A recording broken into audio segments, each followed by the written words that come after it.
লেওরা কিছু বলে না বলে সব পার পেয়ে গেছে। সব চুদে ভাগ করে দেবো। তারা মাল ঢুকেছিল, তোর এত বড় সাহস হয়ে গেছে তুই রাত দুপুরে মালকে বাইরে ঢুকেছিস? কে রে মাল খেয়েছিস কে? আয় মারায় আমি সামনে আয়। দেখেছো তো এর অবস্থা, দেখেছো দিন দিন কোথায় চলে গেছে। ওর সাহস দেখে তো আমি অবাক হচ্ছি। ঘরে বউ ছেলে মেয়ে বাবা মা সবাই আছে, আরো মালকে বাইরে ঢুকেছে। মা দুটো ভাত দাও তো, খিদে পেয়েছি। হ্যাঁ বাবা দিচ্ছি, ওঠ। হ্যাঁ বাবা দিচ্ছি, ওঠ। মনে হচ্ছে ধানের গুলা লাগানো আছে এখানে। এই শুয়োরে বাচ্চার গেলা আজকের থেকে আমি বের করছি।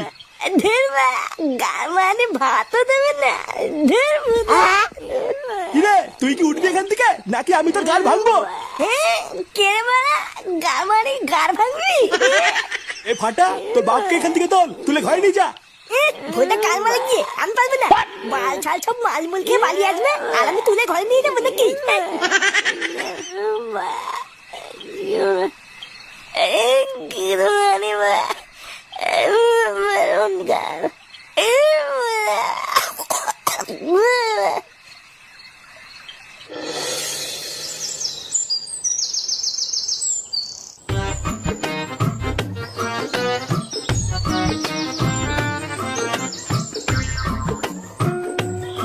কি রে, আমি 1 ঘন্টা ধরে এখানে দাঁড়িয়ে আছি আর তোর এতক্ষণ লাগলো আসতে?